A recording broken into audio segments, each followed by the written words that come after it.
पाकिस्तान की मौजूदा सूरत हाल पे चलते हैं।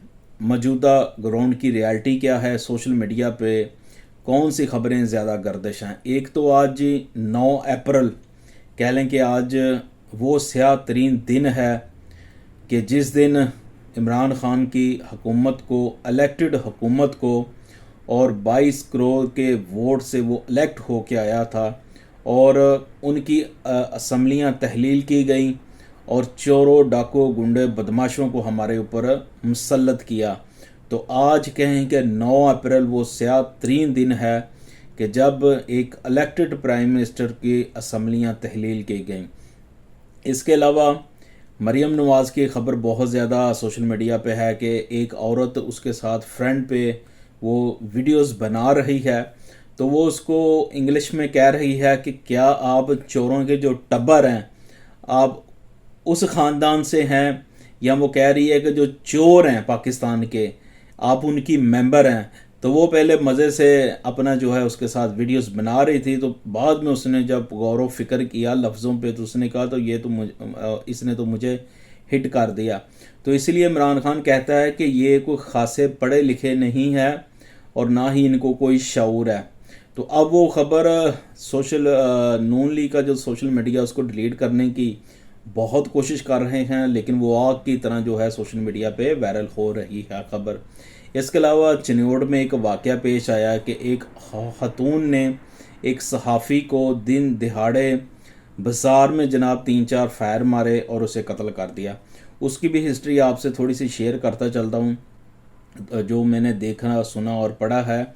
असल में वो औरत कह लें कि उसके एक बेटी थी उसकी 3-4 साल की, जिसको किसी ने गालबन मार दिया था या कत्ल कर दिया था, कोई ऐसा वाक़या हुआ था जिसकी वजह से वो औरत बहुत बेबस हो चुकी थी और उसकी ना कोई पर्चा वगैरह उसका काटा जा रहा था।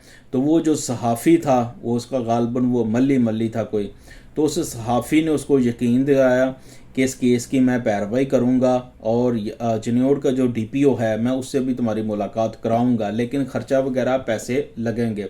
उस खतून ने बड़ी मुश्किल से 2-3 लाख रुपये से करके दिया उस सहाफ़ी को। तो उस सहाफ़ी ने क्या किया, फिर इसको रोज़ दिलासा देता रहा कि बेफ़िक्र हो, जो मैं केस की पैरवी कर रहा हूँ, मुजरम जो है अपने कैफ़े किरदार तक पहुँचेंगे, तुम बेफ़िक्र हो जो। उसको दिलासा देता रहा, फिर आस्ता आस्ता उससे पैसों की डिमांड भी करता रहा। वो औरत मजबूर थी और जिस तरह उस बच्ची की हलाकत हुई थी तो इसने मुजरमों को सज़ा दिलवाने के लिए तो उसका जो उसके पास जमा पूंजी थी, कह लें कि तकरीबन 7-8 लाख के करीब वो रकम उस सहाफ़ी को दे चुकी थी। तो उसके बाद फिर क्या हुआ, वो उसको रोज़ उसने डबल गेम करना शुरू कर दी। जो असल में उस बच्ची के मुजरम थे उसके साथ भी वो मिल गया और वो औरत पढ़ी लिखी नहीं थी, तो उसने क्या किया कि मुजरमों के साथ मिल के सफ़ेद कागज़ पे इससे वगैरह इस औरत से दस्तखत सैन वगैरह कराता रहा।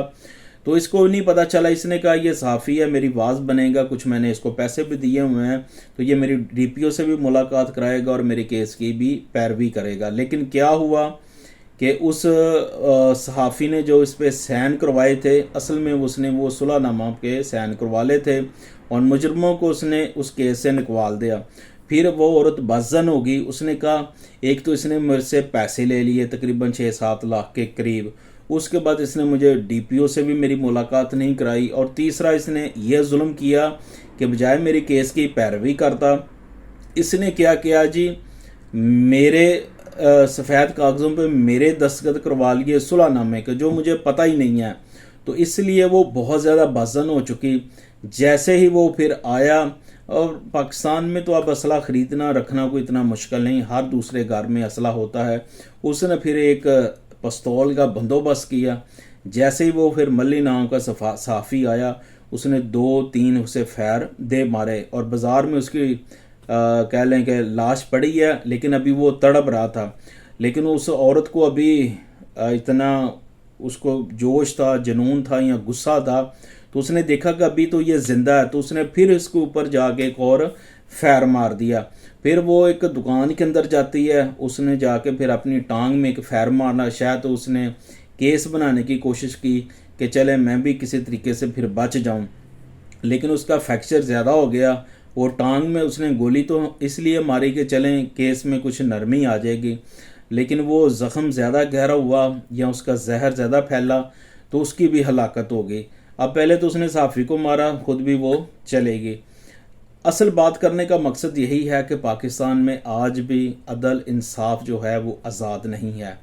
جس کی لاٹھی ہے اس کی بھینس ہے، جس کے پاس دولت ہے اس کا ہی قانون بھی اس کے گھر کی لونڈیاں ہے، عدالتیں بھی اس کے گھر کی لونڈیاں ہیں. تو پاکستان میں اگر آپ کا اپنے دم پہ ہی آپ نے جینا ہے، باقی آپ کہیں کہ پاکستان میں آپ کو انصاف مل جائے تو دور دور تک آپ مت سوچیں. دیکھیں یورپی ممالک میں کسی قسم کا کرائم ہوتا ہے اور مدعی جو ہوتا ہے اس کو پتہ بھی نہیں ہوتا، اور یورپ ممالک میں اس کیس کی گورنمنٹ، یہاں کے ادارے، یہاں کی پولیس، عدالتیں، جج تمام اس کی پیروی کرتے ہیں اور مدعی کو پتہ نہیں ہوتا. مجرموں کو پکڑ بھی لیتے ہیں، ان کو کیفر کردار تک بھی پہنچا دیتے ہیں، اور مدعی جو ہوتے ہیں ان کا 1 روپیہ تک بھی نہیں لگتا. یہی فرق ہے. اور عمران خان اصل میں یہی کہتا ہے غریب کا اور امیر کا دو طرفہ پاکستان میں نظام ہے.